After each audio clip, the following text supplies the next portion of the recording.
Welcome to SciTrends, I'm Eva Snyder. Camouflage is the art of not being seen.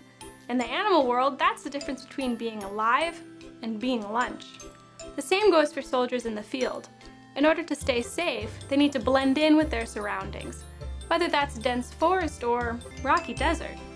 Hiding in plain sight is a big challenge, but we spoke to some researchers who are trying to make it just a little easier. They're working on ways to conceal people, vehicles, and even entire buildings. And they're getting their inspiration from an unusual place, the bottom of the ocean.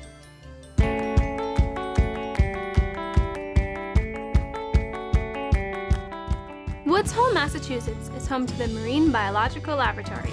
Here, for more than a century, scientists have been doing cutting-edge research on marine life. Biologist Roger Hanlon is one of them. So you can see the actual tiny little babies right in there.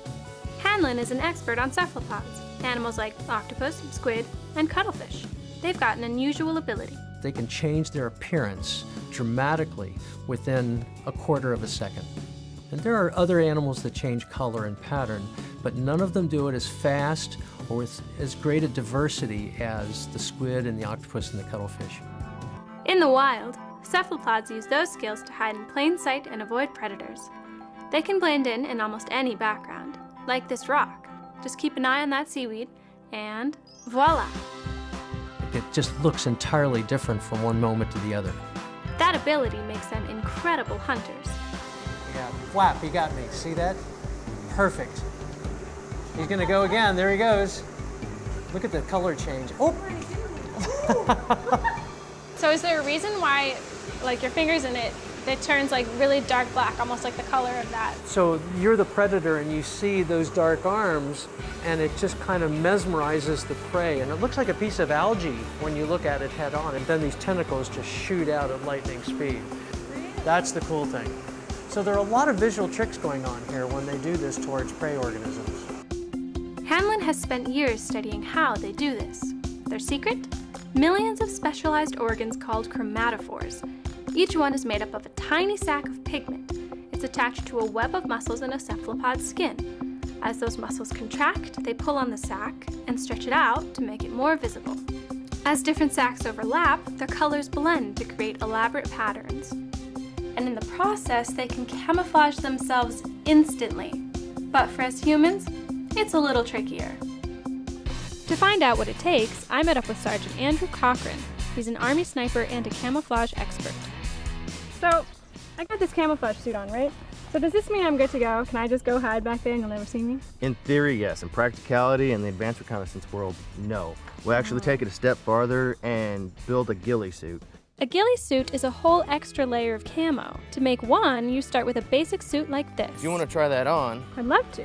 we actually have a whole netting system in the back in order to cool you off, and there's another clip-in net that we're actually going to sew burlap into because it picks up more of the environment and it blends in closer with your actual surroundings. So this is only a second layer. The third layer that you actually put on is vegetation, and that's the most important part. So you actually want to blend in with what's behind you and not what you're actually sitting in. It creates an optical illusion to people looking at you. All right, so I'm ready to disappear. Can we go try to make a ghillie suit? Absolutely. So let's veg it up. You grab a huge pile of twigs, branches, bark, or anything else you can find from your surroundings, and all that stuff goes on too. You just find the openings in the net itself, and then you just start pushing it through and weaving it in. So the point behind the burlap and the vegetation is to break up the natural human outline, head and shoulders. Just remember the object is to look like nothing and not like a big bush. And that's where a lot of people mess up a little bit, is they want to look like a big bush or shrub or look like a little tree moving, very Wile E. Coyote-ish. And that's the complete opposite of what we're looking for here. Cool. I'm pretty crafty. You're doing a good job. Making a suit like this takes hours, but the results are pretty impressive. Looks good. With all this extra foliage, I feel like I can blend right in, no problem. But we still need a few finishing touches. Yeah. All right, so why am I doing this again? All right, so the same reasons why we're wearing the ghillie suit, the last thing that you have to do is cover your hands and face in either mud or face paint. There we go. Mmm, smells earthy.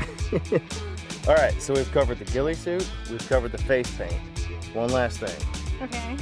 Got to break in the ghillie suit and get it ready to roll. What does that mean? Into the swamp you go. In there? In there. Just commit to it, makes it less painful.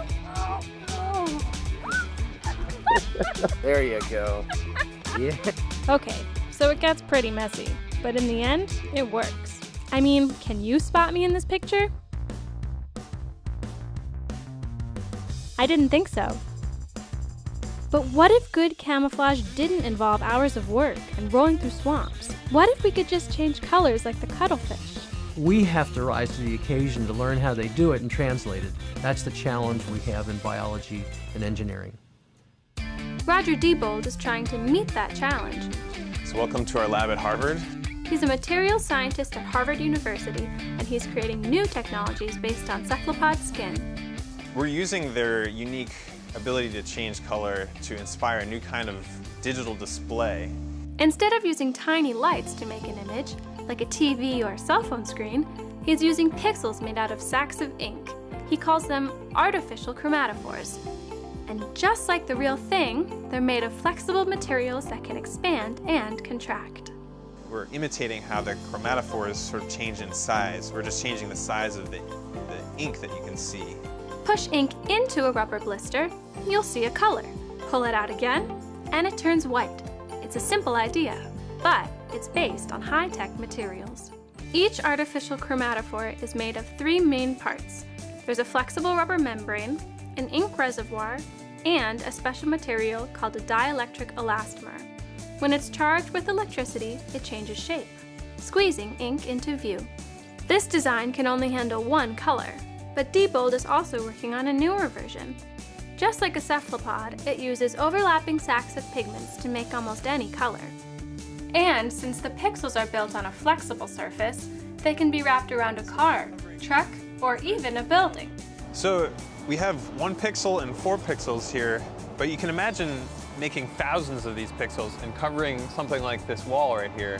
Imagine hiding a structure with the push of a button, or making a car that can blend in no matter where it goes.